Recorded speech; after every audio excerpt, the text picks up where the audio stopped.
अस्सलाम वालेकुम प्यारे बच्चों। कैसे हैं आप सब लोग? उम्मीद करती हूँ सब खैरियत से होंगे और इस सर्द मौसम में अपना बहुत ख्याल भी रख रहे होंगे। तो बच्चों, आज मैं आपको एक कहानी सुनाने वाली हूँ। कहानी एक ऐसे बादशाह की जिसे कहानियां सुनने का बहुत शौक था, बहुत ही अजीब शौक कि बादशाह चाहता था उसे ऐसी कहानी सुनाई जाए जो कभी खत्म ही ना हो।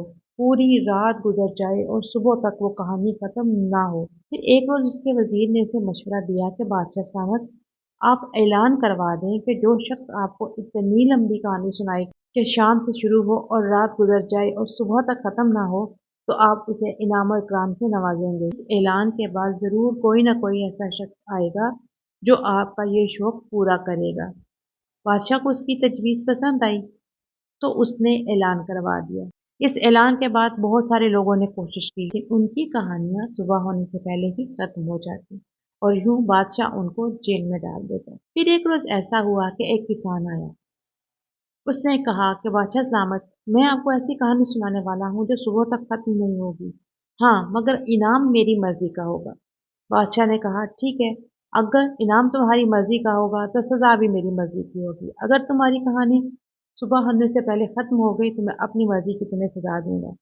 हो सकता है मैं तुम्हें जेल में ना डालूं और तुम्हें इससे भी ज्यादा सख्त सजा दूं। उसने कहा, मुझे मंजूर है। यूं दरबार लग गया। सब दरबारी अपनी अपनी जगह बैठ गए। हर शख्स हमतन गोश था, गौर से कहानी सुन रहा था कि आप देखो ऐसी कौन सी कहानी है जो रात भर खत्म नहीं होने वाली। उसने बोला कि बादशाह सलामत, एक दफा का जिक्र है, एक किसान था। उसकी खेती कट के आई। गंदम को संभालने के लिए उसने एक कमरा बनाया। उस कमरे के अंदर उसने एक छोटा सा सुराख रखा और उस कमरे को उसने दानों से भर दिया। वो सुराख उसने इसलिए रखा ताकि वहां पे हवा का गुजर हो, रोशनी का गुजर हो और उसके दाने खराब ना हो। मगर हुआ यूं कि एक चिड़िया की नजर पड़ गई। उसने उस सुराख के अंदर झांक कर देखा तो वो कमरा सुनहरी दानों से भरा हुआ था। चिड़िया ने सोचा कि क्यों ना मैं अपने लिए ये दाने जो है वो ले जाया करूं। यूं वो चिड़िया रोज आती, चोंच में दाना भरती और उड़ जाती। फिर वापस आती, कमरे में जाती, चोंच में दाना भरती और उड़ जाती। यूं ये सिलसिला चल निकला। चिड़िया आती, दाना लेती और फिर से उड़ जाती। चिड़िया आती, दाना लेती और फिर से उड़ जाती। यूं वो कहानी को एक ही जुमला दोहराने लगा। चिड़िया आई, दाना लिया, फुर। चिड़िया आई, दाना लिया, फुर। चिड़िया आई, दाना लिया, फुर।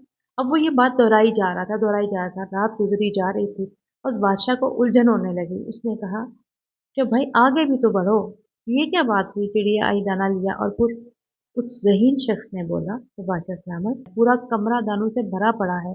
चिड़िया एक है, छोटी सी चोंच है, एक या दो दाने उठा पाती है। फिर वो जाती है अपने घर, अपने बच्चों के पास उन दानों को छोड़ती है, फिर वापस आती है, फिर और दाने भरती है।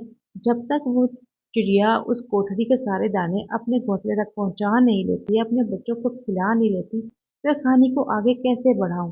आप सुकून से, सब्र से, इत्मीनान से मेरी कहानी सुनिए। एक ना एक वक्त ऐसा आएगा कि चिड़िया कमरे के सारे दाने ले जाएगी, कमरा खाली होगा, तो फिर मैं आगे आपको कहानी सुनाऊंगा।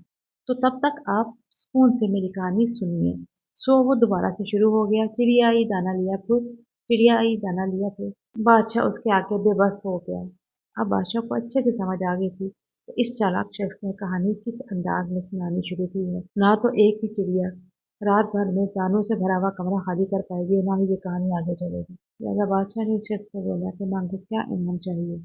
तो उस शख्स ने अपना मुंह मांगा इनाम पाया और बादशाह के दरबार से रुखसत हो गया। तो प्यारे बच्चों, इंसान अपनी जहानत, अपनी हिम्मत और अपनी हिकमत अमली से अपनी ज़िंदगी को बदल सकता है। वीडियो को लाइक करें, चैनल को सब्सक्राइब करें और इसे उनके साथ शेयर करना ना भूलें जिन्हें उर्दू मुश्किल लगती है।